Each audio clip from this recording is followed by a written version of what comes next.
جناب مولا علی علیہ السلام کی امامت پر دلالت نہیں کرتی، اور اس میں جو یہ بات کہی جاتی ہے کہ وہ واقعہ کے ساتھ کہ رکوع کی حالت میں انگوٹھی دی، اگر ہم اس واقعے کو صحیح بھی تسلیم کر لیں تو پھر بھی وہ زکوٰۃ نہیں ہے، وہ صدقہ بنتا ہے، وہ خیرات بنتی ہے۔ زکوٰۃ کا رسول اللہ صلی اللہ علیہ وسلم کے زمانے میں ایک انسٹیٹیوٹ اسٹیبلش تھا، اس کا ایک طریقہ کار تھا، اس کے لیے عہدیدار مقرر تھے، اور وہ اسی طریقے سے فنڈز آتے تھے، اس کو زکوٰۃ کا نام دیا جاتا تھا۔ اور دوسری بات، وہ ہمرا کے اون کی جو بات بنائی گئی، اس کا مطلب سمپل یہ تھا کہ یہ اولو الامر کے آگے جھکے ہوئے رہتے ہیں، یعنی نظام سے منسلک رہتے ہیں اور نظام کی تابعداری کرتے ہیں، نظام صلاح سے بھی، نظام زکوٰۃ سے بھی، اور جھکے ہوئے رہتے ہیں، عز و انکساری میں رہتے ہیں۔ اچھا جی، یہ بات ہم نے طے کر لی تھی۔ اس کے بعد اور جو ہمارے اہل تشیع برادران نے جو سب سے بڑا دلیل دوسری جو اس مقدمے میں ہے، وہ بھی سورہ مائدہ میں ہی ہے، اور اس میں بھی یہ تھوڑا سا جو ہے نا جی، ہم نے یہاں ٹھنڈے دل سے، میں دوبارہ سے یہ بات آپ کو بتا دوں کہ دیکھیں، ہمارے نزدیک قرآن جو ہے وہ حجت ہے، وہ مہیمن ہے۔ قرآن کو اللہ نے قرآن میں ہی مہیمن کہہ کر پکارا ہے۔ مہیمن کا مطلب ہے کہ یہ سب کے اوپر غالب ہے۔ جہاں قرآن کی بات آ جائے گی وہاں کسی اور کی بات نہیں لی جائے گی۔ اور اس کے ساتھ ساتھ ہمارا یہ ایک ایمان ہے کہ ہمارے رسول صلی اللہ علیہ وآلہ وسلم کبھی بھی کسی صورت میں بھی خلاف قرآن کوئی بات، رسول صلی اللہ علیہ وسلم کا نہ کوئی بات خلاف قرآن ہو سکتی ہے، نہ کوئی عمل خلاف قرآن ہو سکتا ہے، بلکہ اشارہ کنایا بھی جو ہے وہ بھی خلاف قرآن نہیں ہو سکتا۔ اس لیے رسول اللہ صلی اللہ علیہ وسلم کی بات اور قرآن کی بات ایک ہی تصور کی جاتی ہے۔ تو ہمارے جو دین کا ماخذ ہے وہ رسول اللہ صلی اللہ علیہ وآلہ وسلم کی ذات ہے۔ جو کچھ محمد رسول اللہ صلی اللہ علیہ وآلہ وسلم کی طرف سے ملا وہ دین ہے، اس کے علاوہ کچھ دین نہیں ہے۔ تو اسی نظریے کو آپ نے اپنے ذہن میں رکھنا ہے۔ میں بڑا سینسٹیو پارٹ اس ڈسکشن کا انیشیٹ کرنے جا رہا ہوں، جہاں پر ہمارے اہل تشیع حضرات نے یہ کہا کہ سورہ مائدہ کی آیت نمبر 67 جو ہے اس کے بارے میں انہوں نے کہا کہ یہ آیت اتری ہے غدیر خم کے موقع کے اوپر، جس میں یہ کہا گیا رسول اللہ صلی اللہ علیہ وسلم کو کہ یہ آیت پہلے میں پڑھ دیتا ہوں، ترجمہ پڑھ دیتا ہوں، پھر سنیے آگے۔ یا ایھا الرسول بلغ ما انزل علیک من ربک، اے رسول جو کچھ آپ کے رب کی طرف سے آپ پر نازل کیا گیا ہے آپ اس کو پہنچا دیں۔ وَإِن لَمْ تَفْعَلْ، اور اگر آپ نے ایسا نہ کیا، فَمَا بَلَغْتَ رِسَالَتَهُ، تو آپ نے رسالت کا حق ادا نہیں کیا۔ وَاللَّهُ يَعْصِمُكَ مِنَ النَّاسِ، اللہ آپ کو لوگوں سے بچائے گا۔ ان اللہ لا یہدی قوم الکافرین، اور بے شک اللہ کافروں کو ہدایت نہیں دیتا۔ اس آیت کے شان نزول کے بارے میں یہ بات رکھی گئی کہ رسول اللہ صلی اللہ علیہ وآلہ وسلم پر اللہ نے یہ نازل کیا تھا کہ آپ علی کی ولایت کا اعلان کر دیں۔ رسول اللہ صلی اللہ علیہ وآلہ وسلم لوگوں کے ڈر اور خوف کی وجہ سے اس کو بیان نہیں کر رہے تھے، تو پھر یہ آیت اتری اور رسول اللہ صلی اللہ علیہ وآلہ وسلم کو زور دے کر سختی سے کہا گیا کہ اگر آپ نے یہ نہ پہنچایا تو آپ نے رسالت کا کوئی حق ادا نہیں کیا۔ تو وہاں پھر اللہ نے کہا کہ آپ گھبرائیں نہیں، اللہ آپ کو لوگوں سے بچائے گا۔ تو پھر اس کے بعد رسول اللہ صلی اللہ علیہ وآلہ وسلم نے غدیر خم کے مقام، جوفہ کے مقام کے اوپر اونٹوں کی پلانوں کا منبر بنایا، اور وہاں کھڑے ہو کر آپ نے جناب مولا علی علیہ السلام کا ہاتھ بلند کر کے کہا کہ من کنت مولا فہذا علی مولا، جس کا میں مولا ہوں اس کا علی مولا ہے۔ اور جب آپ نے یہ کر دیا، جب آپ نے یہ کر دیا تو اس کے بعد جو آیت اتری، وہ آیت اتری سورہ مائدہ کی آیت نمبر 3 کا ایک حصہ اترا، وہ یہ تھا کہ الیوم اکملت لکم دینکم و اتممت علیکم نعمتی و رضیت لکم الاسلام دینا، کہ آج ہم نے دین کو مکمل کر دیا، اپنی نعمت آپ پر تمام کر دی، اور آپ سب کے لیے ہم نے اسلام کو بطور دین جو ہے وہ پسند فرمایا۔ یہ یہ آیتیں اس سٹوری کے ساتھ، اس کے ساتھ بیان کی جاتی ہیں، اس شان نزول کے ساتھ بیان کی جاتی ہیں۔ اب ذرا غور کریں کہ سب سے پہلے تو یہ، اگر کوئی میری بہت بڑے بڑے شیعہ عالم دین سے بات ہوئی، اور ان میں سے میجارٹی کا موقف یہ تھا کہ یہاں آیات کی ترتیب بدلی گئی ہے۔ نعوذ باللہ، استغفر اللہ۔ میں نے آپ کو پہلے کہا تھا کہ کسی بھی کتاب کی جملوں کی ترتیب بدل دی جائے تو اس کتاب کے پلے کچھ نہیں رہتا، لیکن کچھ علماء اکرام ایسے بھی ملے جنہوں نے کہا کہ نہیں بدلی گئی۔ ہم اس بحث میں نہیں پڑتے۔ آپ مجھے یہ بتائیں کہ اگر یہ تصور کر لیا جائے کہ رسول اللہ صلی اللہ علیہ وآلہ وسلم لوگوں کے ڈر کی وجہ سے کچھ نہیں پہنچا رہے تھے، تو اس سے بڑی توہین رسالت اور کوئی ہے ہی نہیں ہے۔ ٹھیک ہے جی، یہ ڈائریکٹ اللہ کے رسول صلی اللہ علیہ وآلہ وسلم کی عظمت کے اوپر حرف آتا ہے۔ یہ مانی ہی نہیں جا سکتی کہ وہ شخص جو تنے تنہا، اکیلا، بالکل اکیلا، جس کی نہ ماں تھی، نہ باپ تھا، نہ کوئی بہن، نہ بھائی، جس کے پاس نہ کوئی کارخانہ تھا، نہ فیکٹری تھی، نہ زراعت تھی، نہ زمین تھی، نہ جگیر تھی، نہ پیسہ تھا، نہ کوئی سوشل امپیکٹ تھا، نہ کوئی پولیٹیکل سلاٹ اس کے پاس تھا۔ وہ تنے تنہا اٹھ کر اتنے بڑی چٹانوں اور اتنے بڑے طوفانوں کے ساتھ ٹکرا گیا، اور اس کے ٹکرانے کی گونج آج بھی انسانیت کے کانوں میں گونجتی ہے۔ تو یہ بات کس طرح مانی جا سکتی ہے کہ وہ کسی ایک نقطے پر لوگوں سے خوف زدہ ہو کر اپنا وہ منصب رسالت سے کوتاہی برت رہے ہوں، جس کے لیے انہیں بنایا گیا اور جس کے لیے انہیں دنیا میں بھیجا گیا تھا۔ یہ میرے پیغمبر کی سب سے بڑی توہین ہے، اس سے بڑی توہین اور ہو ہی نہیں سکتی۔ یہ میرا موقف ہے، کوئی اس کو مانے یا نہ مانے۔ میں یہ بات نہیں مان سکتا کہ میرے محمد مصطفیٰ صلی اللہ علیہ وآلہ وسلم کسی بھی قسم کے خوف سے اپنے فرض سے پہلو تہی کریں، یہ بات میرے ایمان میں آ ہی نہیں سکتی، میری سوچ میں سما ہی نہیں سکتی۔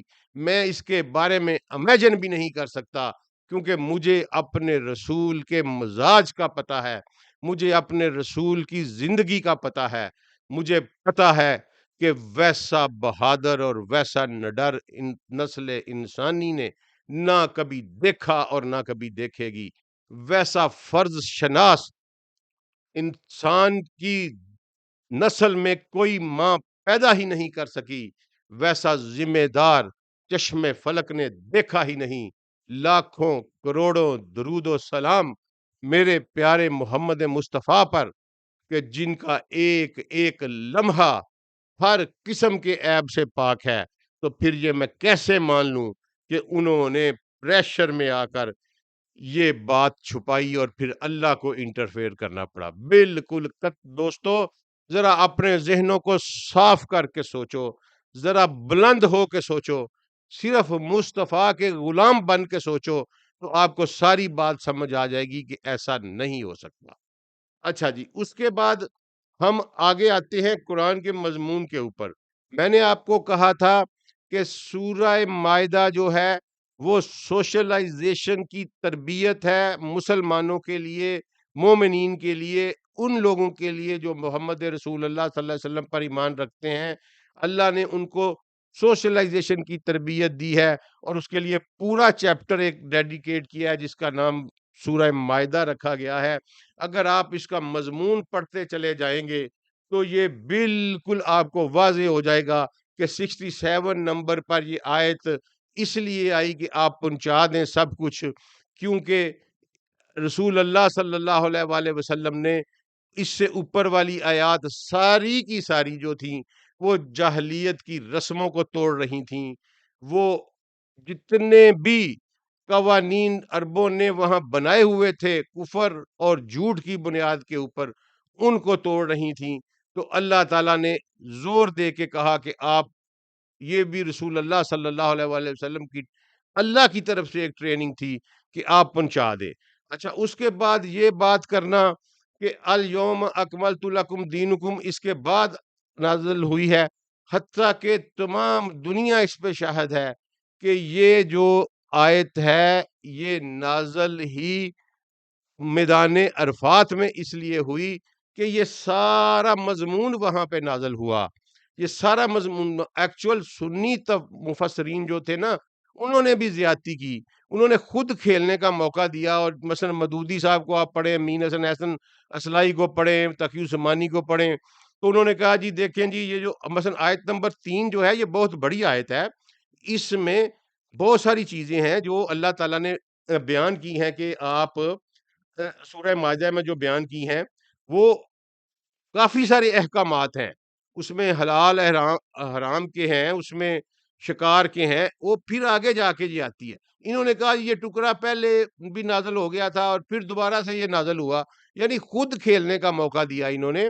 ایسی کوئی بات نہیں، یہ سارے یہ اس کا مضمون میری خواہش ہے کہ میرے سننے والے سارے سورہ مائدہ کو پڑھیں، اور پرٹیکولرلی یہ جو آیات میں نے پڑھی ہیں، آیت نمبر 3، آیت نمبر 55، آیت نمبر 67، ان کو ضرور پڑھیں، تو آپ کو پتہ چل جائے گا کہ یہ ایک تسلسل ہے مضمون کا، اور اسی مضمون کے تسلسل میں جب اللہ نے اپنے احکامات پورے کر دیے تو اس کے بعد یہ آیات جو ہیں یہ نازل ہوئیں، اور اس میں اللہ تعالیٰ نے کہا کہ تم پر حرام کر دیا گیا مردار کا کھانا، خون کا کھانا، خنزیر کا کھانا، اسی طرح آگے مختلف چیزیں بیان کیں، اور پھر جب یہ سارا کچھ بیان کر دیا تو اس کے بعد فرمایا کہ یہ میں نے چونکہ احکامات دے دیے ہیں سارے کے سارے، آپ کی ہر ایک نوک اینڈ کارنر زندگی کا میں نے کور کر دیا ہے، لہذا آج کے دن یہ دین مکمل کیا جاتا ہے۔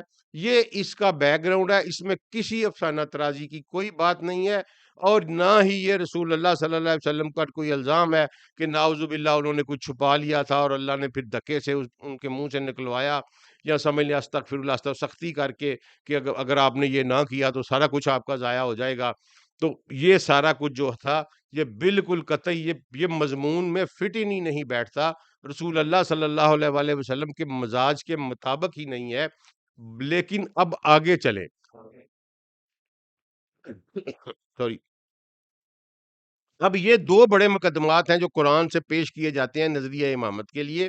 میں نے دونوں انما ولیکم والی بھی آیت میں نے پیش کر دی، اور یہ بھی میں نے سوری یہ بھی میں نے پیش کر دی آپ کے سامنے، سورہ مائدہ کی آیت نمبر 67 بھی اور آیت نمبر 3 کا ٹکڑا بھی۔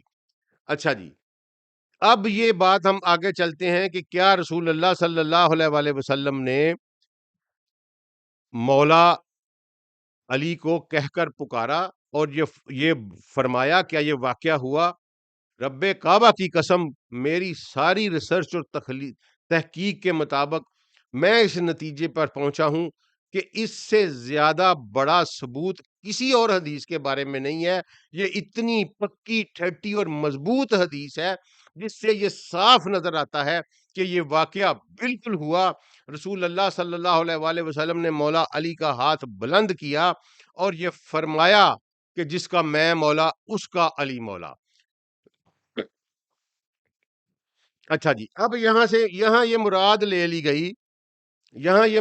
لی گئی کہ جناب مولا علی علیہ السلام جو ہیں، یہاں ان کو مولا بنانے کا مطلب یہ تھا کہ ان کو حکمران بنا دیا گیا ہے۔ اچھا جی، اب میں ذرا آپ کی توجہ اس طرف مبذول کرانا چاہتا ہوں کہ کیونکہ میں نے آپ کو کہا تھا کہ اگر امام اور حکومت جو ہے یہ لازم و ملزوم نہیں ہے، آپ نے اس قرآن کی اس ڈیریویشن کو اپنے ذہن میں رکھنا ہے، اور ہم نے یہ دیکھنا ہے کہ رسول اللہ صلی اللہ علیہ وسلم نے جب علی کو مولا کہا تو اپنی گفتگو کا آغاز کہاں سے کیا؟ رسول اللہ صلی اللہ علیہ وآلہ وسلم نے اپنی گفتگو کا آغاز کیا کہ کیا میں مومنین پر ان کی جانوں سے زیادہ حق نہیں رکھتا؟ گفتگو کا آغاز نبی کریم صلی اللہ علیہ وآلہ وسلم کا اس بات سے ہو رہا ہے کہ کیا میں مومنین پر ان کی جانوں سے زیادہ حق نہیں رکھتا؟ تمام کے تمام صحابہ نے کہا بلا یا رسول اللہ، کیوں نہیں، یقیناً یا رسول اللہ آپ رکھتے ہیں۔ یہ رسول اللہ نے کیوں کہا؟ میں نے کہا نا کہ میرے رسول کے ہر قدم کے پیچھے، ہر قدم کے پیچھے، ہر لہجے کے پیچھے، ہر لفظ کے پیچھے، ہر ایکشن کے پیچھے قرآن کھڑا نظر آئے گا۔ یہ ممکن نہیں ہے کہ رسول اللہ صلی اللہ علیہ وسلم کوئی بات کریں اور قرآن اس کی سپورٹ نہ کرے۔ اب میں آپ کو لے کے چلتا ہوں سورہ نمبر 33 کی آیت نمبر 6 پہ، جس میں اللہ تعالیٰ نے کہا النبی اولا بالمومنین من انفسہم وازواجہ امہاتہم۔ اللہ نے کہا تھا کہ مسلمانوں کو یہ بتایا تھا کہ آپ کے یہ جو رسول صلی اللہ علیہ وآلہ وسلم ہیں یہ مومنین پر ان کی جانوں سے زیادہ حق رکھتے ہیں۔ یہ قرآن کا حکم تھا، اور ان کی ازواج جو ہیں وہ تمام مومنین کی مائیں ہیں۔ اچھا جی، اب اس میں جا کے آپ دیکھیں کہ جب اگر رسول اللہ صلی اللہ علیہ وآلہ وسلم نے یہ بات کہی تو یہ قرآن کے مطابق کہی کہ قرآن کا حکم نہیں ہے کہ میں تمہاری جانوں سے زیادہ تم پر حق رکھتا ہوں۔ تو پھر فرمایا کہ جب لوگوں نے کہا کہ یقیناً آپ رکھتے ہیں، تو کہا کہ پھر سن لو، جس کا میں مولا اس کا علی مولا۔ اس کا مطلب ہے کہ مولا کا میننگ رسول اللہ نے خود ہی بتا دیا۔ اس بحث میں پڑھنے کی ضرورت ہی نہیں ہے، اس بحث میں پڑھنے کی ضرورت ہی نہیں ہے کہ مولا کا مطلب کیا ہے۔ کوئی کچھ کہتا پھرتا ہے، کوئی کچھ کہتا پھرتا ہے۔ رسول صلی اللہ علیہ وآلہ وسلم نے اپنے پہلے جملے میں مولا کی وضاحت کر دی کہ کیا میں تمہاری جانوں سے زیادہ تم پر حق نہیں رکھتا؟ یعنی یہاں مولا اس کو کہا گیا جو ہماری جانوں سے زیادہ ہم پر حق رکھے۔ تو رسول نے کہا کہ جس کا میں مولا اس کا علی مولا۔ تو اس کا مطلب ہے کہ جیسے رسول اللہ صلی اللہ علیہ وآلہ وسلم ہماری جانوں پر ہم سے زیادہ حق رکھتے ہیں، مجھے یہ کہنے میں کوئی عار محسوس نہیں ہوتا کہ ویسے ہی مولا علی علیہ السلام ہماری جانوں پر ہم سے زیادہ حق رکھتے ہیں۔ جیسے مولا ہم رسول اللہ صلی اللہ علیہ وآلہ وسلم کو مانتے ہیں، اپنا نگہبان مانتے ہیں، جیسے ہم ان کو اپنا شفیع مانتے ہیں، جیسے ہم ان کو اپنا سب کچھ مانتے ہیں، اسی طرح ہمیں مولا علی کو بھی ہمیں اسی طرح ماننا پڑے گا۔ اور الحمدللہ ہم مانتے ہیں۔ اہل تشیع نے تو غلط آیات کو ایٹریبیوٹ کر کے مولا علی علیہ السلام کے مقام کو بلند نہیں کیا۔ مجھے یہ کہنے میں کوئی عار نہیں، بلکہ ان کو متنازع کیا ہے۔ مولا علی کی شان دیکھنی ہو تو میں آپ کو قرآن پاک میں مولا علی کی شان دکھاتا ہوں۔ آپ نے کبھی کسی سے، کسی شیعہ عالم سے بھی یہ شان نہیں سنی ہوگی۔ میں آپ کو قرآن میں دکھاتا ہوں کہ مولا علی کہاں کھڑے ہیں اور ان کا کیا مقام ہے۔ اس کے لیے صرف میں آپ کا 2 آیات پیش کرتا ہوں۔ میں آپ کو لیے چلتا ہوں سورہ تحریم میں۔ سورہ تحریم میں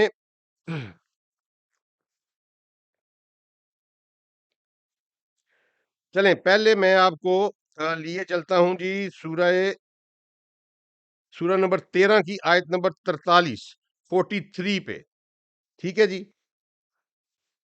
سورہ نمبر 13 اور آیت نمبر 43۔ سورہ رعد آیت نمبر 43.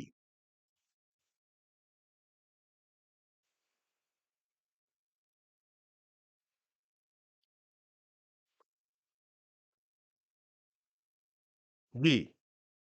وَيَقُولُ الَّذِينَ كَفَرُوا لَسْتَ مُرْسَلًا. یہ جو کافر لوگ ہیں یہ کہتے ہیں کہ آپ رسول ہی نہیں ہیں. کل کفا باللہ شہیدن بینی و بینکم. کہو کہ میرے اور تمہارے درمیان اللہ گواہ کافی ہے. ومن عندہ علم الکتاب، اور وہ شخص گواہی کے لیے کافی ہے جس کے پاس کتاب کا علم ہے. اب ذرا دیکھیے کہ یہ کیا آیت ہے. ایکچولی یہ آیت مکہ میں نازل ہوئی. دنیا کے تمام مفسرین، دنیا کے تمام محدثین، چاہے اہل سنہ سے ہوں چاہے اہل تشیع سے ہوں، اس بات پہ متفق ہیں کہ یہ آیت اور یہ سورہ مبارکہ مکہ میں نازل ہوئی. لیکن انفارچونیٹلی یہ منافقت ہے. میں اس کو منافقت کا نام دوں گا کہ جب اس کی تفسیر کرنے پہ آتے ہیں تو کہتے ہیں کہ من عندہ علم الکتاب سے مراد عبداللہ بن سلام ہے، اور پھر آگے ہی لکھ دیتے ہیں کہ یہ بات ٹھیک نہیں ہے. لیکن کسی سنی مفسر کو یہ جرت نہیں ہوئی کہ وہ یہ لکھے کہ یہ کس کے متعلق آیت ہے. میں آپ کو بتاتا ہوں. اب ذرا یہ دیکھیے کہ کیونکہ اللہ نے یہ انداز خطابت کیا ہے کہ یہ کافر جو ہیں یہ کہہ رہے ہیں کہ آپ تو اللہ کے رسول ہی نہیں ہیں. اللہ کی رسالت کو جٹلایا جا رہا ہے. اللہ کہتا ہے کیونکہ ہر دعوے کو تصدیق کے لیے دو گواہ چاہیے ہوتے ہیں. یہ یونیورسل اڈاپٹڈ پرنسپل ہے. ہر دعوے کی تصدیق کے لیے دو گواہ چاہیے ہوتے ہیں. تو اللہ کہتا ہے کہ کافی ہے آپ کے لیے دو گواہ. ایک کون؟ ایک ملائے اعلیٰ میں بیٹھا میرا اللہ جو انویزیبل ہے. ایک تو گواہی کے لیے وہ کافی ہے. اگر یہاں دوسرا کوئی اور شخص لگایا جاتا، جبریل کو گواہ بنایا جاتا یا کسی اور کو گواہ جو انویزیبل ہوتا، تو گواہی کے لوازمات ہی پورے نہیں ہونے تھے. لہذا اللہ نے کہا کہ آپ کے لیے کافی ہے. کل کفا باللہ شہیدن بینی و بینکم. کہو کہ میرے اور تمہارے درمیان کافی ہے وہ گواہ جو اللہ ہے. وہ من عندہ علم الکتاب، اور وہ شخص جس کے پاس کتاب کا علم ہے. اب یہاں یہ سوال پیدا ہوگا کہ کیا رسول صلی اللہ علیہ وآلہ وسلم کی موجودگی میں کوئی اور شخص بھی ایسا ہو سکتا ہے جس کے پاس کتاب کا علم ہو؟ یہ بہت بڑا کویشچن ہے. ٹھیک ہے جی. اب آپ یہ دیکھیں کہ یہاں چونکہ رسول کے اوپر گواہی آ رہی ہے، وَمَنْ عِنْدَهُ علم الکتاب سے مراد یقیناً رسول اللہ صلی اللہ علیہ وسلم نہیں ہے، کوئی اور شخص ہے.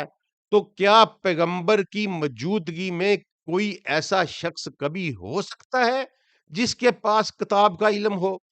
تو آئیے اس کے لیے بھی یہی ہمارا اپنا سوال قرآن کے اوپر پیش کرتے ہیں.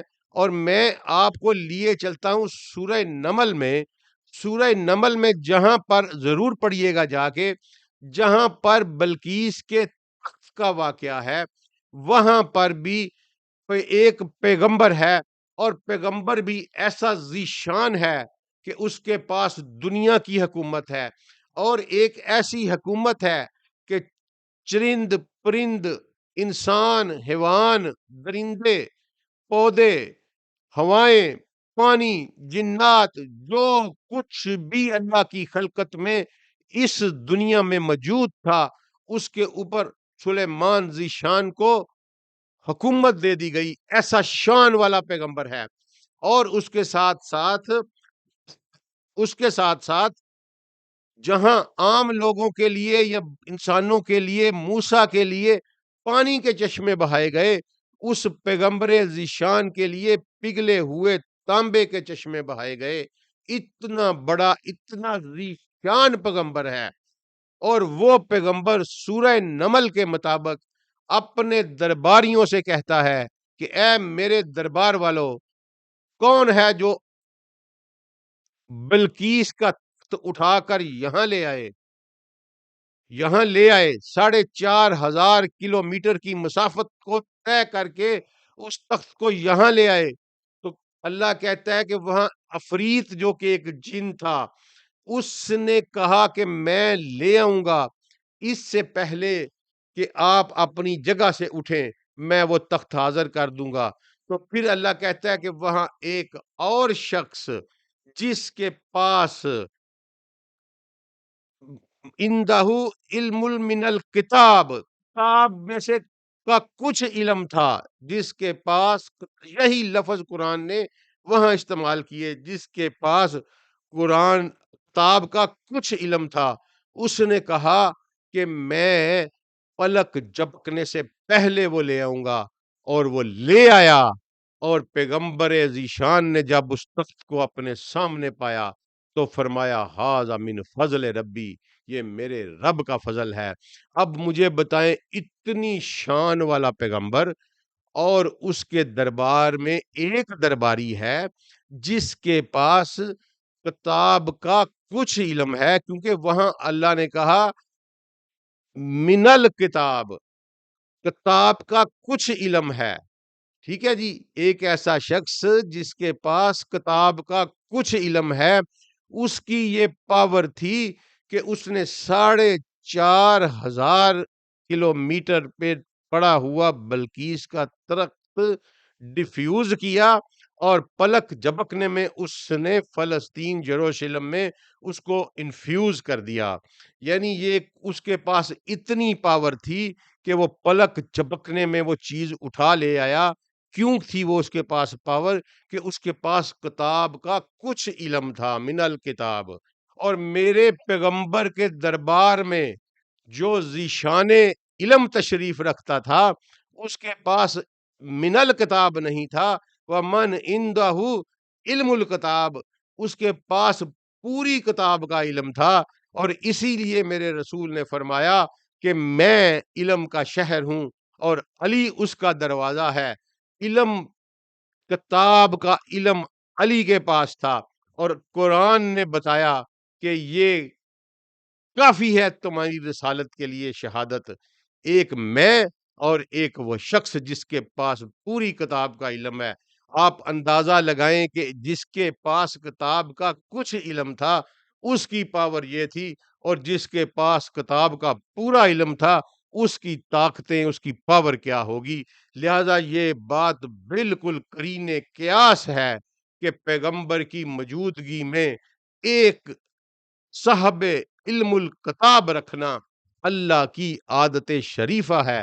کیونکہ اللہ نے سلیمان ذیشان کے دربار میں بھی اپنا ایک صاحب علم الکتاب رکھا، اور میرے پیغمبر کے رسول اللہ صلی اللہ علیہ وآلہ وسلم کے دربار میں بھی ایک ذیشان علم رکھا، جسے دنیا علی المرتضیٰ کہہ کر پکارتی ہے. اچھا جی، یہ ایک ثبوت میں نے دیا ہے آپ کو قرآن پاک میں جناب مولا علی علیہ السلام کا. اس کے علاوہ اب آپ چلیں جناب، میں آپ کو لے چلتا ہوں سورہ تحریم پہ. 66 نمبر سورہ ہے جی قرآن پاک کی، اور اس میں بڑے عجیب و غریب سے واقعات ہوئے. ہوا یوں کہ رسول اللہ صلی اللہ علیہ وآلہ وسلم کے گھر میں کچھ مسائل پیدا ہوئے. کچھ رسول اللہ صلی اللہ علیہ وسلم کی 2 ازواج تھیں جن کے ساتھ کچھ ہر گھر میں ہو جاتا ہے، نارملس ہی، کوئی ایسی بات نہیں ہے. ٹھیک ہے، لیکن وہ معاملہ وہ اپنے رسول صلی اللہ علیہ وسلم کو اللہ نے اتنا مشکل میں پایا کہ اللہ کو اس میں انٹرفیئر کرنا پڑا.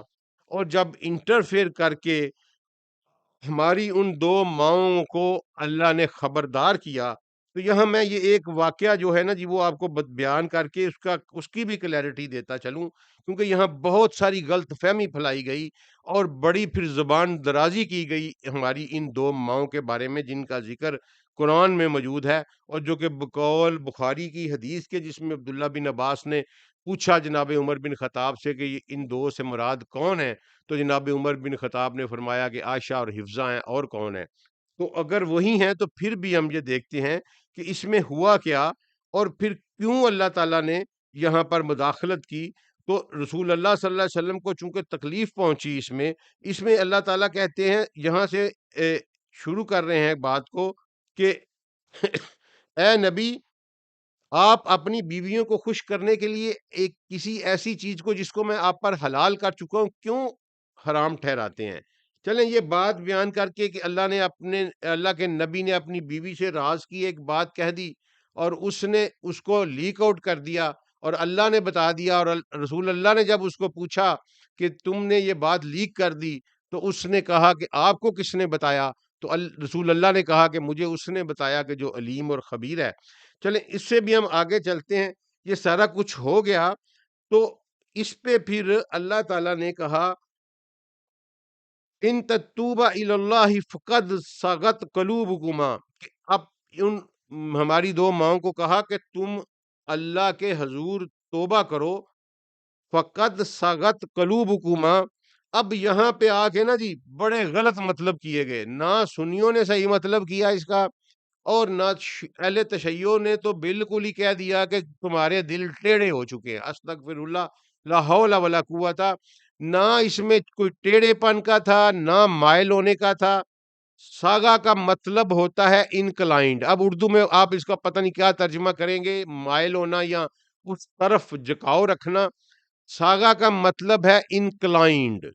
ساغت دے فیمیل، شی انکلائنڈ، اور دے فیمیل انکلائنڈ، قلوب حکومہ اپنے دلوں سے۔ تو یہ واضح طور پر اللہ کہہ رہے ہیں کہ تم اللہ کے حضور توبہ کرو۔ فقد جو ہے، قد جو ہے وہ یقیناً کے لیے لگایا جاتا ہے، اور جب فقد کا فا کا ساتھ اضافہ کر دیا جائے تو یہ یقین کی شدت ہو جاتی ہے۔ جو اللہ تعالیٰ کہہ رہے ہیں کہ فقد صغت قلوبکما، تمہارے دل آلریڈی انکلائنڈ ہیں ٹو ورڈز توبہ کے، کیونکہ اللہ علیم بذات الصدور ہے۔ اللہ سینوں میں چھپے ہوئے راز بھی جانتا ہے، اور اس بات کو بھی جانتا ہے جو ابھی کسی انسان کے ذہن میں نہیں آئی ہوتی۔ تو اللہ نے ان ہماری ماؤں کے پاک دلوں کی گواہی دی، اور انہیں کہا کہ دل سے تو تم توبہ کی طرف مائل انکلائنڈ ہے نا جی۔ اس کا مطلب ہے فقد صغت قلوبکم، یقیناً surely you are inclined by your hearts۔ ٹھیک ہے جی، اس کا مطلب یہ بنتا ہے۔ تو اللہ کہہ رہے ہیں کہ تم اللہ کے حضور توبہ کرو، اور یقیناً میں جانتا ہوں، اللہ نے ہم ان کے پاک دلوں کی گواہی دی، میں جانتا ہوں کہ دلوں سے تو تم انکلائن ہو چکی ہو، تم اپنا رخ، اپنا جھکاؤ اس طرف کر چکی ہو توبہ کی طرف۔ آگے اللہ انہیں وارن کرتے ہیں وَإِن تَظَاهَرَ عَلَيْهِ، تو لیکن اگر تم نے میرے نبی پر چڑھائی کی، تظاہرہ کا مطلب ہے ایکا کر کے، اکٹھ کر کے چڑھ دوڑنا۔ فرمایا کہ اگر تم نے میرے نبی پر ایکا کر کے، آپس میں اکٹھ کر کے چڑھائی کی، فَإِنَّ اللَّهَ، تو یقیناً ہوا مولا ہو، فَإِنَّ اللَّهَ ہوا مولا ہو، تو یقیناً اس کا مولا علی ہے۔ یہ میں نے کہا تھا کہ ممکن نہیں ہے کہ رسول اللہ کوئی لفظ بولے اور قرآن سے وہ ہمیں نہ ملے۔ اب یہاں مولا کا لفظ بڑی صریحت کے انداز میں آ گیا ہے، اور اس آیت سے پڑھ کے آپ کو پتا چلے گا کہ مولا کا خلافت اور حکمرانی سے کوئی تعلق نہیں ہے۔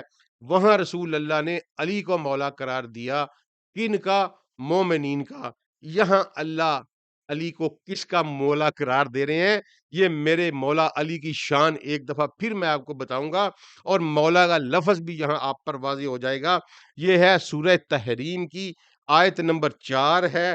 اس میں اللہ نے کہا کہ اگر تم نے وَإِن تَظَاهَرَ عَلَيْهِ، اگر تم نے میرے رسول پر جتھا سازی کی، چڑھائی کی، فَإِنَّ اللَّهَ هُوَ مَوْلَهُ، تو یقیناً اس کا مولا اللہ ہے، وَجِبْرِیل، اور جبریل ہیں، وَصَالِحُ الْمُؤْمِنِينَ، اور مومنین کا صالح، وَالْمَلَائِکَةُ بَعْدَ ذَلِکَ ظَہِیرًا، اور پھر ملائکہ بھی جب یہ بات ظاہر ہو جائے گی تو پھر ملائکہ بھی سارے اس کی مدد کو آن کھڑے ہوں گے۔ یہ اللہ نے وارننگ دی میری ماؤں کو۔ اب یہاں پھر ڈنڈیاں ماری گئیں اور یہ دیکھیں کہ اب یہاں کیا ہو رہا ہے، یہاں رسول کے کون کون مولا ہے، ٹھیک ہے جی. اب یہ حکمرانی کی تو بات ہی نہیں ہے، مولا کا کوئی تعلق حکمرانی سے نہیں ہے. یہاں بات ہو رہی ہے کہ رسول کے کون کون مولا ہے. تو اللہ کہہ رہے اپنے رسول کا میں مولا ہوں، جبریل اس کے مولا ہے. اچھا جی، اب آگے جا کے وصالح المومنین، انہوں نے ڈنڈی ماری جہاں میں نے ڈنڈیاں اہل تشیع کی بیان کی ہیں، میں ڈنڈیاں حق اور سچ کے ساتھ اہل سنہ کی بھی بیان کروں گا. میں ایک ایک لفظ کا ذمہ دار ہوں، میرا ہاتھ قرآن پہ ہے. جو اللہ نے میرے ذہن میں سجایا ہے، مجھے شعور عطا کیا ہے، میں بغیر کسی فرقے کو کی کا پخ مارے یا سائڈ لیے میرا کوئی فرقہ نہیں. میں رسول اللہ صلی اللہ علیہ وسلم کا ماننے والا ہوں اور قرآن پاک کا ایک ادنا سا فقیر سا اسٹوڈنٹ ہوں. تو یہ ڈنڈی ماری یہاں تمام سنی متراجم اور مفسرین نے، اور یہ ترجمہ کر دیا کہ مومنین میں وہ صالح لوگ، یعنی مومنین میں جو نیکوکار ہیں، وہ رسول اللہ کے مولا ہے. تاکہ اس کا مطلب یہ ہے ہی نہیں. میں نے اس لیے ڈنڈی اس کو کہا کہ میں مان ہی نہیں سکتا کہ کوئی شخص اٹھے اور قرآن پاک کا ترجمہ کرے، قرآن پاک کی تفسیر کرے، لیکن وہ عربی زبان کے بیسک اسلوب کو نہ سمجھتا ہو، بیسک اسلوب کو نہ سمجھتا ہو. تو پھر یہ کیسے ہو سکتا ہے کہ وہ ہم مان جائیں کہ اس نے نادانستگی میں اس سے غلطی ہو گئی یا اس کو پتا نہیں تھا؟ یہ ممکن ہی نہیں ہے. یہ اتنا بیسک قاعدہ ہے کہ جمع کا صیغہ مومنین مومنون، کافرین کافرون. تو یہ کیوں اس طرح دو لفظ آتے ہیں؟ اس کا سیدھا سیدھا گرامیٹیکل اصول ہے کہ جمع کے افراد جب سبجیکٹ ہوں گے، فاعل ہوں گے، تو آئے گا مومنون یا کافرون، اور جب آبجیکٹ ہوں گے یعنی مفعول ہوں گے تو آئے گا مومنین. یہ سیدھا سیدھا اسلوب زبان ہے، یہ گرامیٹیکل پرنسپل ہے عربی کا. تو اس کو یہ ترجمہ بن ہی نہیں سکتا کہ مومنین میں وہ تمام صالح نہیں. اس طرح کیونکہ پھر مومنین فاعل بن جائے گا. مومنین ہمیشہ وہاں آتا ہے جہاں مومنین مفعول ہوں گے، جہاں وہ آبجیکٹ ہوں گے. اگر وہ سبجیکٹ ہوں گے، اگر وہ نیک عمل کر رہے ہوں گے تو وہ مومنون ہوں گے. اگر ان پر کوئی عمل کیا جا رہا ہوگا تو وہ مومنین ہوں گے. یہ سبجیکٹ اور آبجیکٹ کا فرق ہے. اس لیے اس کا ترجمہ ہے وصالح المومنین، اور یہاں مومنین مفعول ہے، مومنین پر کوئی عمل کر رہا ہے، اور کرنے والا کون ہے؟ وہ صالح ہے. وہ فاعل کون ہے؟ صالح ہے. وصالح المومنین، وصالح المومنین، مومنین کو سیدھا رکھنے والا، مومنین کو سیدھا رکھنے والا. صالح کا مطلب سیدھا رکھنے والا ہوتا ہے. ہم بھی، آپ کبھی انجینئرنگ میں جائیں نا تو وہاں ایک انسٹرومنٹ یوز ہوتا ہے، اس کو سال کہتے ہیں. وہ ڈوری کے نیچے نا ایک ہیوی پینڈولم جو ہے وہ لٹکا ہوتا ہے، اس کو دیوار کے ساتھ لٹکا کے دیکھتے ہیں، وہ عربی زبان سے ہی وہ لفظ اس کا نکلا ہوا ہے سال. تو اس کا مطلب یہ ہے کہ یہ سال کیا ہے؟ یہ بتاتی ہے کہ دیوار جو ہے وہ بالکل سیدھی اوپر جا رہی ہے، اس میں کوئی ٹیڑھ پن نہیں ہے. تو یہاں ہے وصالح المومنین، مومنین کو سیدھا رکھنے والا. والملائکۃ بعد ذالک ظہیرا. یہاں دیکھیں میرے مولا علی کی میں کیوں اس کو کہہ رہا ہوں کہ یہ مولا علی ہے؟ کیونکہ رسول اللہ صلی اللہ علیہ وآلہ وسلم نے یہی الفاظ استعمال کیے جناب مولا علی کے لیے. مسند احمد کی حدیث ہے کہ رسول اللہ صلی اللہ علیہ وآلہ وسلم نے فرمایا کہ اگر تم میرے بعد علی کو حکمران بناؤ گے تو یہ تم کو بالکل سیدھا لے کے چلے گا. یہ مستدرک الحاکم میں بھی حدیث ہے، اور حاکم نے یہ کہا ہے کہ یہ شرط شیخین پر بالکل صحیح ہے کہ اگر تم میرے بعد علی کو حکمران بناؤ گے تو وہ تمہیں بالکل سیدھا لے کے چلے گا، سیدھا رکھے گا. لیکن میں دیکھ رہا ہوں کہ تم ایسا نہیں کرو گے. اچھا جی، یہ ایک وصف ہے مولا علی کا، مومنین کو سیدھا رکھنے والا. ایک وصف ہے مولا علی کا علم والا. اسی لیے جب شیخین کو کوئی مسئلہ پڑتا تھا، جب میں اس پہ آتا ہوں، آگے ہم بات کریں گے اس کے اوپر، جہاں کہیں بھی کوئی علمی گنجل پڑتی تھی، اس کو سلجھانے کے لیے علی علی علی کی آوازیں آیا کرتی تھی. اسی لیے جناب عمر علیہ السلام نے کہا کہ اگر ابو الحسن یعنی علی نہ ہوتے تو میں ہلاک ہو جاتا. تو میں آپ کو یہ بتاؤں کہ یہ واضح طور پر وصالح المومنین، مومنین کو سیدھا رکھنے والا صرف ایک ہی فرد تھا جو علی المرتضیٰ تھے. اور یہاں میرے مولا علی کی شان یہ بیان ہو رہی ہے کہ یہاں رسول کے مولا بنائے جا رہے ہیں مولا علی. میں بہت بڑی بات کر رہا ہوں، اور میں پورے پورے کانفیڈنس اور پورے اعتماد کے ساتھ یہ بات کر رہا ہوں. اپنے علم کی، اپنے عقل کی، اپنے شعور کی آخری حدوں کو استعمال کرنے کے بعد، بہت دن اس پہ سوچنے کے بعد، میرا یہ کنسیڈرڈ اوپینین ہے کہ اللہ نے قرآن پاک میں جو صالح المومنین کہا ہے وہ علی ہیں، اور جس کو صالح المومنین کہا ہے اس کو رسول کا مولا کہا ہے. آیت پڑھ کے دیکھ لیجئے، وَإِن تَظَاهَرَ عَلَيْهِ فَإِنَّ اللَّهَ هُوَ مَوْلَهُ. اگر تم نے اس پر چڑھائی کی میرے رسول پر، فَإِنَّ اللَّهَ، تو بے شک اللہ ہوا مولا ہو، اس کا مولا ہے. وہ جبریل، اور جبریل اس کا مولا ہے. وہ صالح المومنین، اور مومنین کو سیدھا رکھنے والا اس کا مولا ہے. اور اگر یہ بات آگے بڑھے گی، بعد ذالک ظہیرہ، یہ ظاہر ہو جائے گی، تو پھر تمام ملائکہ اس کے مولا کے طور پر آئیں گے. یہ ہے، یہ شان ہے میرے مولا علی کی. کوئی یہ نہ سمجھے کہ اگر میں نے امامت کی آیات میں اہل تشیع کے مخالف موقف اپنایا ہے تو میں مولا علی کا ماننے والا نہیں ہوں. میں مولا علی کو اللہ کے فضل سے اہل تشیع سے بڑھ کر مانتا ہوں. یہ قرآن میں دو مقامات میں نے آپ کو بالکل کرسٹل کلیئر جناب مولا علی علیہ السلام کی بتائے ہیں. آج چونکہ اس بات کو ختم کرنا ہے ہم نے، تو آگے ہم چلتے ہیں کہ تو پھر یہ حکومت اور خلافت کا کیا ایشو بنا، اس پہ پھر کیا مسئلہ بنا.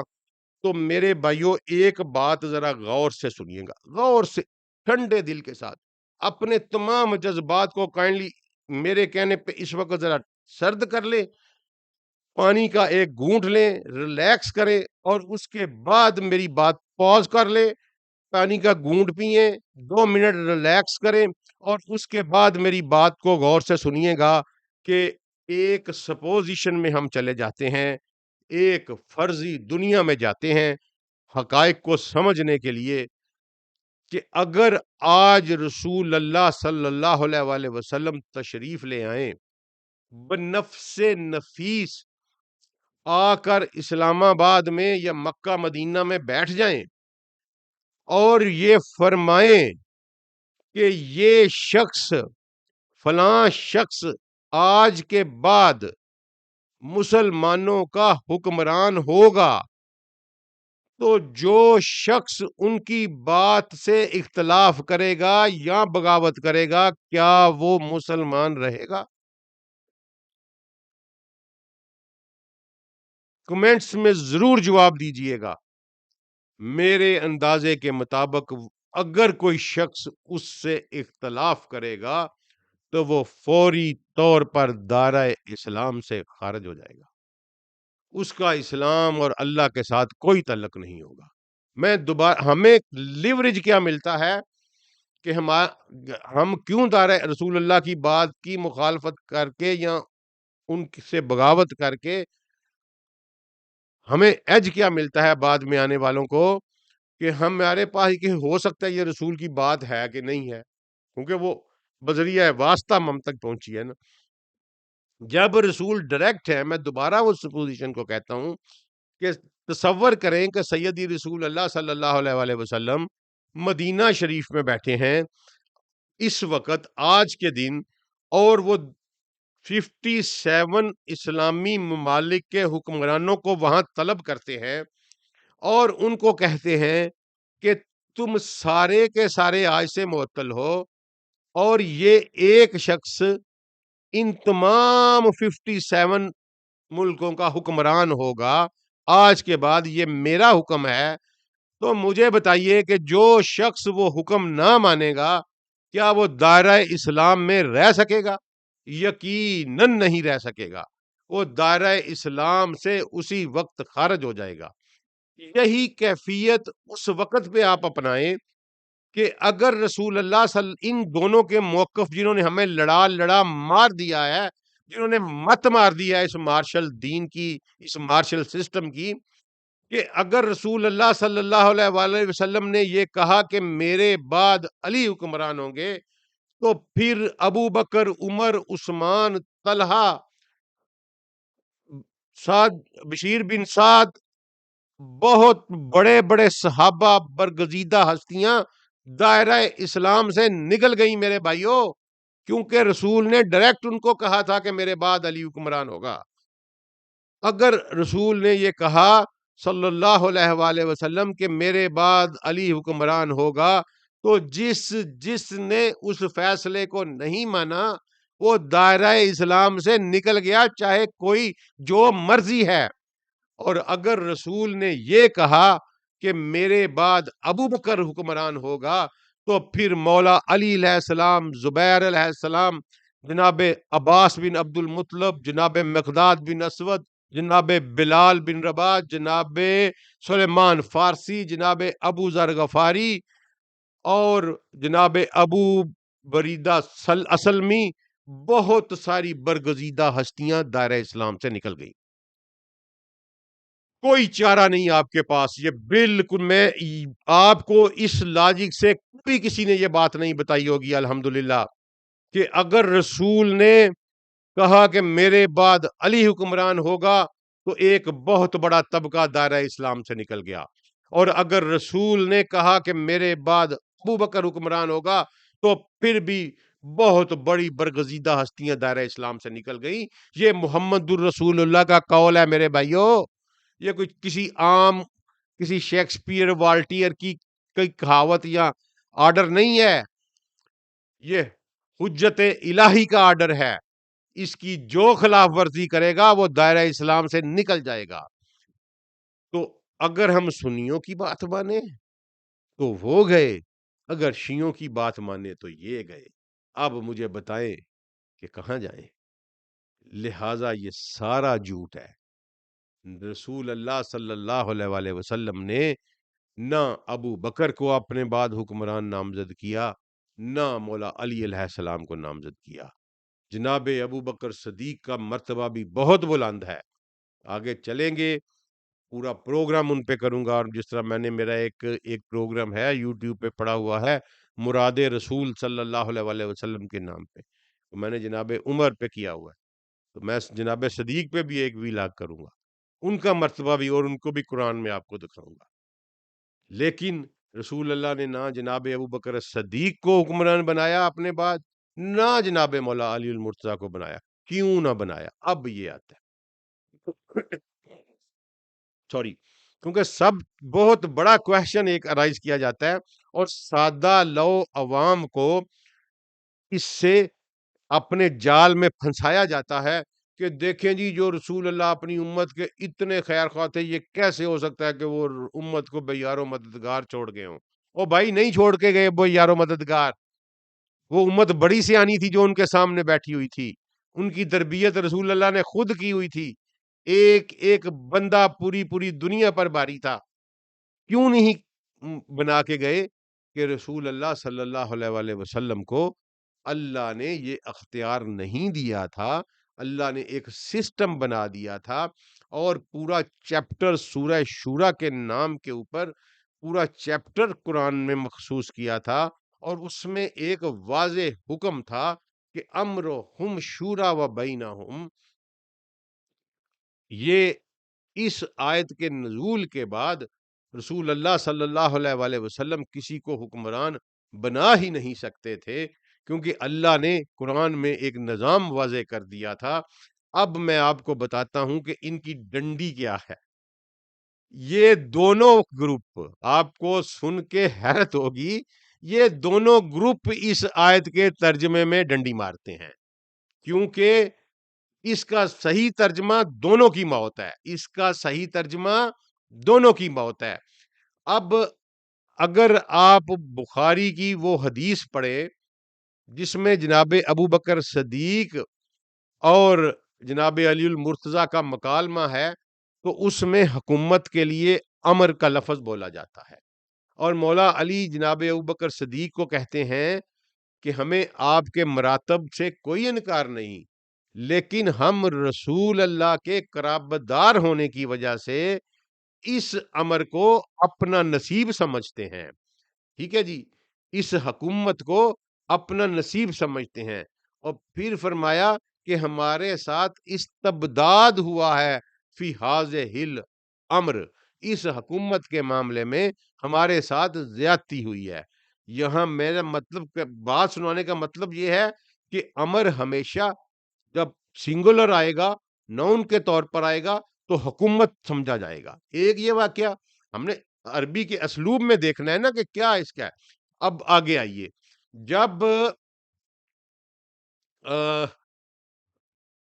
معاویہ نے تضحیق کی جناب عبداللہ بن عمر کی، تو وہاں بھی حکومت کے لیے اس حدیث میں بھی جناب عبداللہ بن عمر اپنی بہن ام المومنین حفصہ کے گھر تشریف لے جاتے ہیں۔ یہ میں بخاری پڑھ رہا ہوں، اپنی بہن حفصہ کے گھر تشریف لے جاتے ہیں اور کہتے ہیں کہ لوگ طرح طرح کی باتیں بتا رہے ہیں، حالانکہ میرا تو اس امر یعنی اس حکومت سے کوئی تعلق ہی نہیں ہے۔ تو اماں کہتی ہیں کہ تم اس بات کو چھوڑو، فوری طور پر معاویہ مسجد میں آئے ہوئے ہیں، وہ خطاب کرنے والے ہیں، اگر تم وہاں نہ گئے تو تمہاری غیر موجودگی سے طرح طرح کی چہمگوئیاں جو ہیں وہ کی جائیں گی، لہذا بہتر ہے کہ تم اٹھ کے وہاں چلے جاؤ۔ تو جناب عبداللہ بن عمر فرماتے ہیں کہ میں وہاں گیا تو مجھے دیکھتے ہی معاویہ نے کہا کہ جو کوئی بھی تم میں سے اس امر کی خواہش رکھتا ہے، حاضح الامر کا لفظ ہوا کہ اس حکومت کی خواہش رکھتا ہے، وہ اپنا سر بلند کرے یا اپنا سینگ بلند کرے، میں اس کے باپ سے زیادہ اس امر کا حقدار ہوں، اس حکومت کا حقدار ہوں۔ وہاں یہ بھی بات سنانے کا مطلب یہ ہے کہ عرب جو تھے وہ حکومت کے لیے امر کو یوز کرتے تھے، اور آج بھی عرب میں حکومت کے لیے امر ہی یوز ہوتا ہے۔ تو اللہ نے کہا امرہم شورا و بینہم۔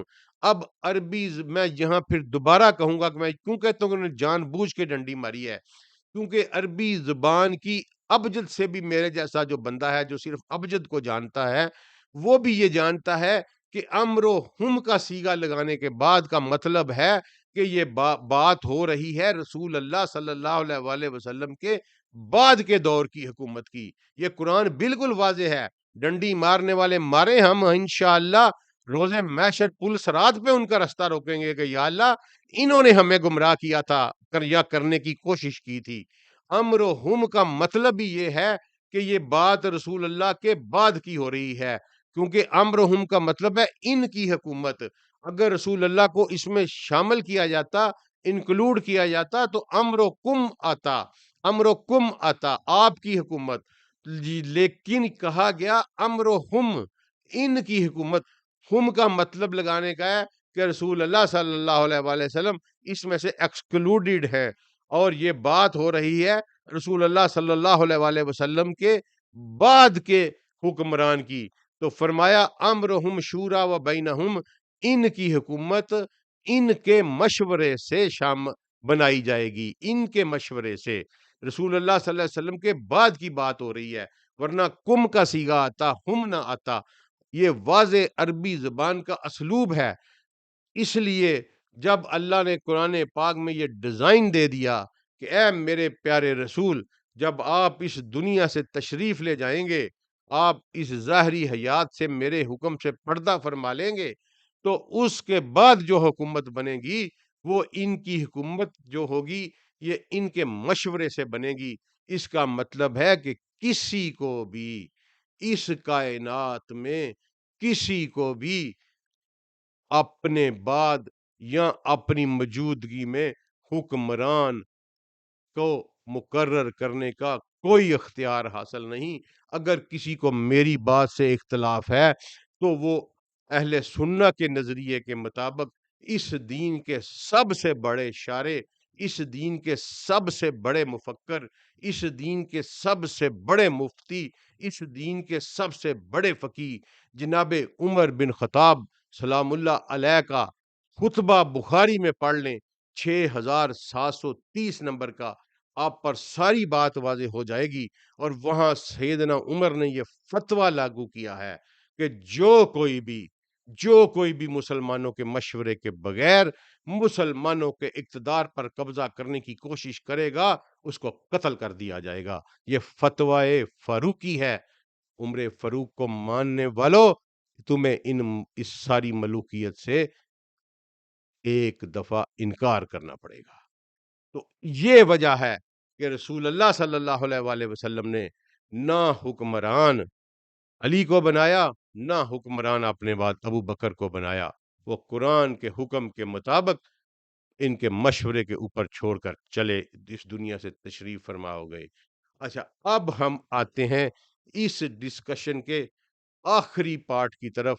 گفتگو لمبی ہے لیکن میں آج اس کو ختم کرنا چاہتا ہوں، دوسری اس پہ نہیں ڈالنا چاہتا، اس کے آخری پارٹ کی طرف، کہ رسول اللہ صلی اللہ علیہ وآلہ وسلم کی جو نسل پاک ہے، جو شجر طیبہ ہے، جو اس کائنات کی سب سے متبرک نسل ہے، اس کا مقام کیا ہے اور ان کے ساتھ امامت ہے کہ نہیں ہے۔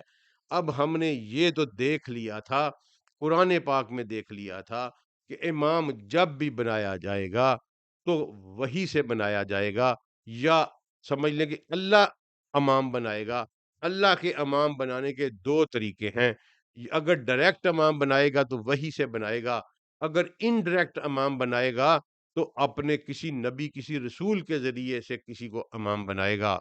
تو رسول اللہ صلی اللہ علیہ وآلہ وسلم کی ایک مسلم حدیث ہے جس سے کوئی انکار نہیں کر سکتا، جس سے کوئی انکار نہیں کر سکتا، وہ یہ ہے کہ انی تارکن فیکم ثقلین، میں تم میں دو باری چیزیں چھوڑے جا رہا ہوں۔ فیکم، جو وہاں بیٹھے ہوئے تھے ان کو بھی خطاب تھا، یعنی صحابہ رضوان اللہ علیہ مجمعین کو بھی، اور قیامت تک آنے والی امت کو بھی خطاب تھا کہ میں تم میں دو باری ثقلین، ہیوی ویٹ رکھنے والی چیزیں چھوڑ کے جا رہا ہوں۔ کتاب اللہ، ایک اللہ کی کتاب، اور وہ اطرتی، اور دوسری میری اولاد، اور یہ دونوں آپس میں کبھی بھی قیامت تک آپس میں جدا نہیں ہوں گے، اور پھر حوض کوثر پر مجھے آن ملیں گے۔ یہ ایک سرٹیفکیٹ ہے اس شجر طیبہ کے پاس کہ اگر دین میں کہیں سے دین ملے گا تو وہ قرآن سے ملے گا، اور قرآن کی تشریح جو ہے وہ میرے رسول کی اولاد اس کی اطرت پاک کرے گی۔ اور یہ دنیا نے، یہ چشم فلک نے دیکھا کہ میرے رسول کے اس شجرہ طیبہ سے ایسے ایسے ہیرے نکلے، ایسے ایسے لوگ نکلے۔ مجھے اہل تشیع کے نظریے سے اس لیے اختلاف ہے کہ وہ کہتے دعویٰ یہ کرتے ہیں کہ ہم اہل بیت کو مانتے ہیں۔ سب سے بڑا انکار کرنے والے اہل بیت کے ہمارے یہ اہل تشیع بھائی اسنا عشری ہیں، کیونکہ یہ صرف 12 کو مانتے ہیں۔ رسول اللہ کی اولاد میں پیدا ہونے والا ہر شخص ہیرا ہے۔ یہ کیوں نہیں مانتے جناب امام زید بن علی بن حسین بن علی کو؟ یہ حسن مثنیٰ کو کیوں نہیں مانتے، یعنی حسن بن حسن علیہ السلام کو؟ یہ عبداللہ بن حسن علیہ السلام کو کیوں نہیں مانتے؟ یہ جناب نفس زکیہ کو کیوں نہیں مانتے؟ یہ لوگ وہ ہیں جنہوں نے اپنی جانیں نشاور کی، کربلاؤں سے بعد کئی یعنی جناب حسین علیہ السلام والی کربلا کے بعد میرے نبی کی اولاد پر ہمیشہ کربلا ہی رہی، ہمیشہ کربلا ہی رہی۔ ان بادشاہوں نے، ان ملوکوں نے میرے رسول کی اس شجرہ طیبہ کو مٹانے کی ہر ممکن کوشش کی، لیکن وہ اس میں کامیاب نہ ہو سکے۔ لیکن لاکھوں کروڑوں درود و سلام ان پاک نفوس کے اوپر جو میرے رسول کی نسل سے آئے اور اس دنیا کے لیے ہادی اور مرشد کا درجہ رکھتے ہیں، کیونکہ میرے رسول نے فرمایا کہ قرآن اور میری اطرت اکٹھی ہے، یعنی قرآن کے ساتھ کی تشریح میں جب بھی کوئی مسئلہ پیدا ہوگا تو میرے گھر والے، میری اولاد، میرے اہل بیت اس مسئلے کو کا جو سلوشن دیں گے وہ حجت ہوگی اس امت کے اوپر۔ اور اب میں نے کہا تھا کہ میں آپ کو بتاؤں گا کہ عمر کیوں کہتے ہوتے تھے کہ اگر علی نہ ہوتا تو میں ہلاک ہو جاتا۔ جب کبھی بھی علمی مشکل پیش آئی تو فوری طور پر علی سے رجوع کیا گیا۔ کیوں رجوع کیا گیا علی سے؟ کیا علی کے علاوہ وہاں کوئی اور لوگ ایسے نہیں تھے جنہوں نے قرآن؟ ہر بندے نے قرآن رسول اللہ سے پڑھا ہوا تھا، لیکن رسول اللہ کا حکم موجود تھا کہ قرآن کی جو تشریح میری اولاد کرے گی، کیونکہ رسول نے فرمایا تھا کہ یہ ثقلین کبھی جدا نہیں ہوں گے، جو تشریح رسول کی اولاد صلی اللہ علیہ وسلم کی اولاد علیہ السلام کرے گی وہی تشریح امت کے اوپر حجت ہوگی۔ اور جناب شیخین کا یہ سنت ہے، جناب ابو بکر الصدیق اور جناب عمر الخطاب کی یہ یہ یہ سنت شریفہ ہے کہ جہاں کہیں بھی اسلامی قانون کی، قرآن کے حکم کی، کسی فقی معاملے کی تشریح کی ضرورت پیش آئی تو فوراً راغب ہوئے مولا علی علیہ السلام کی طرف، اور پھر ان کی بات سے کوئی اختلاف نہیں کیا۔ یہ ایک بہت بڑی حقیقت میں آپ کو بتا رہا ہوں۔ اس زاویہ نگاہ سے آپ نے کبھی نہیں دیکھا ہوگا کہ آپ کو یہ تو بتایا گیا ہوگا کہ جناب عمر فاروق جناب علی علیہ السلام سے کنسلٹ کیا کرتے تھے، لیکن اس زاویہ نگاہ سے بھی دیکھیں کہ اس کنسلٹیشن کے بعد علی کے حکم کو حجت کے طور پر مانا گیا، علی کی تشریح کو حجت کے طور پر مانا گیا۔ اور ایک ایسا واقعہ بھی ہمیں نہیں ملتا کہ علی نے ایک بات کہی ہو اور خلیفہ وقت نے اس سے اختلاف کیا ہو، کیونکہ وہ علی کے مقام کو جانتے تھے، وہ رسول اللہ صلی اللہ علیہ وسلم کے فرمان کو جانتے تھے۔ ہمیں یہ اعتراض ہے، ہمارے ساتھ یہ زیادتی ہوئی ہے، جب کہ ایک جگہ پر اگر ابو حنیفہ کو تم امام اعظم کہتے ہو تو ابو حنیفہ تو یہ کہتے ہیں کہ میری عمر صرف 2 سال ہے، میں کوئی غلط بات نہیں کر رہا۔ ابو حنیفہ سے کسی شخص نے پوچھا امام آپ کی عمر کتنی ہے؟ فرمایا 2 سال۔ اس شخص نے کہا امام مذاق کرتے ہو؟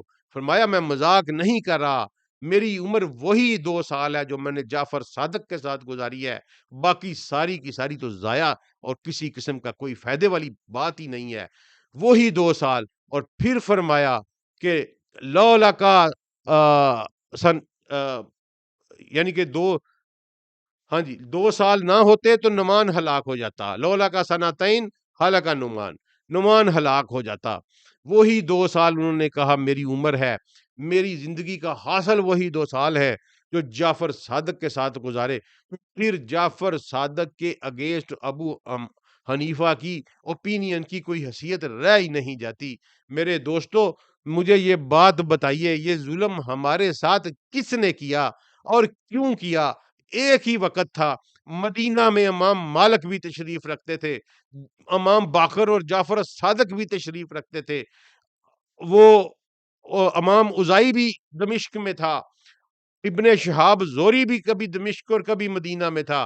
ہمیں امام مالک کا کام بھی ملتا ہے، ابن شہاب زوری کا بھی کام ملتا ہے، ہمیں اوزائی کا کام بھی ملتا ہے۔ یار رونے کی بات ہے کہ پھر جعفر صادق کا کام کہاں گیا؟ وہ جعفر صادق جس کے بارے میں حکم تھا کہ دین اس سے لینا ہے، اس کے دین کو کیوں نہیں لیا گیا؟ اس کے دین کو کیوں اہمیت نہیں دی گئی؟ جبکہ ایک یہ جو فقہ حنفی کا ایک بہت بڑا فراڈ اس دنیا میں بنایا گیا، آپ کو یہ جان کر حیرت ہوگی کہ جناب امام ابو حنیفہ رحمہ اللہ علیہ نے ایک کتاب بھی اپنی زندگی میں نہیں لکھی، جتنی کتابیں ان سے منسوب کر کے لکھی گئیں وہ ساری کی ساری ان کے ان شاگردوں نے لکھی جو ملوکیت کے درباری تھے، جو ملکول میری طرح ملوکیت کے نوکر تھے سرکاری. انہوں نے امام ابو حنیفہ کے نام کے اوپر فقہ لکھ دی اور اس کو پھر فقہ حنفی کے نام پر اپنا لیا گیا. امام ابو حنیفہ کا مذہب تو یہ تھا کہ انہوں نے کہا کہ امام زید کے ساتھ جہاد کے لیے ان اموی خلیفاؤں کے خلاف نکلنا امام زید کے ساتھ جہاد کے لیے بالکل اسی طرح ہے جس طرح رسول اللہ صلی اللہ علیہ وسلم کے ساتھ بدر میں نکلنا ہے. اگر دین لیا جانا چاہیے تھا تو وہ جناب علی بن حسین سے لیا جانا چاہیے تھا، وہ جناب محمد باقر سے لیا جانا چاہیے تھا، وہ جناب زید بن علی سے لیا جانا چاہیے تھا، وہ جناب جعفر صادق سے لیا جانا چاہیے تھا، وہ جناب حسن بن حسن سے لیا جانا چاہیے تھا، وہ جناب عبداللہ بن حسن سے لیا جانا چاہیے تھا، اور پھر اس سے آگے جو ان کی نسلیں چلتی ہیں ان سے لیا جانا چاہیے تھا، کیونکہ اطرت رسول کے وہ ہیں. اور دنیا اپنی تمام تر مخالفت کے باوجود، دنیا اپنی تمام تر اٹراسٹیز کے باوجود، یہ ملوکیت اپنی تمام تر قوت کے باوجود ان کے کردار، ان کے زہد، ان کے کرم، ان کی سخاوت، ان کی ان کی عبادت، ان کی ریاضت میں کسی قسم کا کوئی فلاح نہیں دکھا سکتی. تو اگر اس امت میں رسول اللہ صلی اللہ علیہ وسلم کے بعد امام کہلانے کا کوئی مستحق ہے تو وہ علی اور ان کی اولاد فاطمہ ہے. اس کے علاوہ کسی کو یہ زیب ہی نہیں دیتا کہ وہ امام کہلوائے. امام ہیں تو صرف وہی ہیں جو رسول اللہ صلی اللہ علیہ وسلم کی اطرت سے آئے ہیں. میں نے آج آپ کا اپنے خونے جگر نچوڑ کے آپ کے سامنے رکھ دیا ہے. ہمارا دل زخمی ہے، میرا کلیجہ چھلنی ہے جب ہم یہ دیکھتے ہیں کہ جعفر صادق کی موجودگی میں کسی اور سے فقہ لی گئی اور پھر امت کو ٹکڑوں میں تقسیم کر دیا گیا. ایک سمپل سا کامن سینس کا کوشچن ہے، ضرور غور کریے گا اس کے اوپر کہ دین وہی ہے جو محمد رسول اللہ سے آئے. تو رسول اللہ نے خود حکومت کی. فقہ کیا چیز ہے؟ فقہ دینی حکومتی معاملات، آپ کے معاشرتی معاملات کے جو اسلامی قوانین ہیں ان کو فقہ کہتے ہیں. تو رسول اللہ نے حکومت کی، کوئی فقہ تھا تو کی. رسول اللہ کے بعد خلفائے راشدین نے 30 سال حکومت کی، کوئی فقہ تھا تو کی.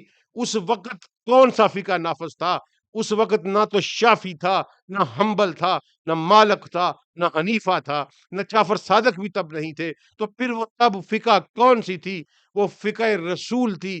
ایک کامن سینس کی بات ہے کہ اگر رسول نے کوئی فقہ دی ہے تو پھر ہمیں کسی شافی، مالکی، حنبلی اور حنفی کی کوئی ضرورت نہیں ہے. اگر رسول نے فقہ نہیں دی تو ہمیں بھی کسی فقہ کی کوئی ضرورت نہیں ہے، کیونکہ اگر رسول نے فقہ دی تو وہی فقہ دین ہے. اگر رسول نے فقہ نہیں دی تو ہم اب جو چاہیں گے قانون سازی کریں گے. رسول نے نہیں دیا تو ہمارے لیے یہ دین نہیں ہے. یہ کامن سینس کی بات ہے. اگر فقہ ہوگی تو رسول اللہ صلی اللہ علیہ وسلم کی ہوگی، اور اس کی تشریح کہاں سے لی جائے گی؟ وہیں سے جہاں سے شیخین نے لی تھی، یعنی اہل بیت محمد مصطفیٰ صلی اللہ علیہ وسلم سے اس فقہ کی تشریحات لی جائیں گی.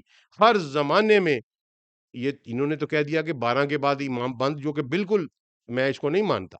جناب امام مہدی علیہ السلام آئیں گے، ان کی اپنی ایک شان ہے، لیکن میرا ایمان ہے کہ میرے رسول کے اس شجرہ طیبہ میں ہر وقت ملٹیپل لوگ ایسے موجود رہتے ہیں کہ جن سے آپ دین کی تعبیرات اٹھائیں تو آپ کو پتہ چل جاتا ہے. میں نے آج کے زمانے میں بغیر کسی میں لگی لپٹی رکھے بغیر میں کبھی ان کی رائے سے اختلاف کرنے کی بھی جسارت کر لیتا ہوں. میری آج تک ان سے شرف بشرف ملاقات بھی نہیں ہوئی، لیکن میں نے اس شخص پہ تحقیق کی. آپ ذرا تشریحات دیکھیں اس زمانے میں دین کی. ساحل ادیم ہاشمی کی، ساحل ادیم پہ میں نے تھوڑی سی ریسرچ کی. ساحل ادیم کے بزرگ پکے ہاشمی ہیں، پکے ہاشمی ہیں، ٹھیک ہے. اس کی تشریحات دین کو دیکھیے گا، آپ کے رونگٹے کھڑے ہو جائیں گے. وہ ہوتا ہے سید. وہ ہوتا ہے رسول اللہ ایسا ہوتا ہے رسول اللہ صلی اللہ علیہ وسلم کی ذات میں آیا ہوا ایک ایسا شخص جس کو علم پر دسترس حاصل ہوتی ہے۔ یہ میں نے آپ کو ایک چھوٹی سی، میں کوئی اس کو پیر فقیر یا امام بنا کے نہیں ساحل ندیم صاحب کو پیش کر رہا، رب کعبہ کی قسم شاید وہ مجھے جانتے بھی نہ ہوں گے، بالکل نہیں جانتے ہوں گے، میں کیونکہ میری ان سے نہ کبھی فون پہ ملاقات ہوئی، نہ کوئی میسج ایکسچینج ہوا، نہ کوئی ان کے ساتھ کوئی ای میل ایکسچینج ہوا، نہ کبھی بالمشافہ ملاقات آج تک نہیں ہوئی زندگی میں۔ لیکن میں نے جب اس شخص کو سنا، اس پہ ریسرچ کی، تو مجھے پتا چلا کہ یہ واقع ہی ہاشمی ہے۔ تو پھر اس کے نظریات آپ دیکھ لیں، دین کی تشریحات دیکھ لیں، آپ کو یونیکنیس نظر نہ آئے تو مجھے پکڑ لیجئے گا۔ یہ اگر میرے رسول کی اولاد میں اگر کوئی امام کہلانے کا مستحق نہیں تو پھر اس کائنات میں کوئی امام نہیں، اور اگر امام کہلانے کا مستحق صرف میرے رسول کی ذات اور ان کی اولاد مبارکہ ہے تو ان کے سامنے کسی کی کوئی امامت نہیں۔ ہمارے امام، ہمارے مرشد، جن سے دین لیا جائے گا، وہ رسول اللہ صلی اللہ علیہ وآلہ وسلم کی اطرت ہے، وہ رسول اللہ صلی اللہ علیہ وآلہ وسلم کی پاک شجر طیبہ ہے۔ شجر طیبہ وہ ہے جو میرے رسول صلی اللہ علیہ وآلہ وسلم سے جناب سیدۃ الکائنات اور مولا علی علیہ السلام کے بطن سے پیدا ہوئی وہ اولاد، اور پھر وہ آگے پھلتی پھولتی ہوئی، وہ تمام کے تمام اس دنیا میں اس دین کے امین ہیں، اور ہمارے لیے ان کی جوتیاں ہمارے سروں کے اوپر، اور ہمارے لیے ان کا قول حجت ہے، ہمارے بلا شبہ، بغیر کسی شبہ کے، کیونکہ میں نے آپ کو کہا کہ امام بنانے کا اختیار اللہ کو ہے۔ اللہ کے دو پیٹرن ہیں، اللہ یا اپنے خود وحی کے ذریعے امام بنائے گا، اور اللہ نے بتایا کہ میں نے اسحاق کو امام بنایا، ابراہیم کو امام بنایا، یعقوب کو امام بابا اوحینا، اور ہم نے ان پر وحی بھی کی، اور یا پھر اللہ انڈائریکٹ اپنے کسی نبی کے ذریعے کسی کو امام بنائے گا، کیونکہ اللہ نے اسی جگہ فرمایا کہ میں نے پھر ابراہیم کی اولاد میں بنی اسرائیل میں سے وہ لوگ جو دبائے ہوئے تھے ان کو زمین پر اقتدار دیا، اور ان میں سے بہت سو کو امام بنایا، تو اپنے کسی نبی کے ذریعے سے امام بنائے گا۔ تو سید المرسلین، خاتم المرتبت، جناب محمد مصطفیٰ صلی اللہ علیہ وآلہ وسلم نے یہ بات فرما کے کہ قرآن اور میری اطرت اکٹھے ہیں، یہ ثقلین ہیں، اپنی پوری اولاد میں ہر وہ شخص جو قرآن کے ساتھ جڑا ہو اس کو امام کا خطاب دیا۔ ہماری یہ نسلیں امام ہیں، ہم ان کو اپنے امام کی حیثیت سے مانتے ہیں۔ اس امامت کے اوپر میرا یہ نظریہ ہے، میں نے الف سے لے کر بے تک، اور پھر اے سے لے کر زی تک، الف سے یہ تک اور اے سے زی تک، میں نے جو کچھ میرے پاس تھا میں نے کھول کے آپ کے سامنے بیان کر دیا ہے۔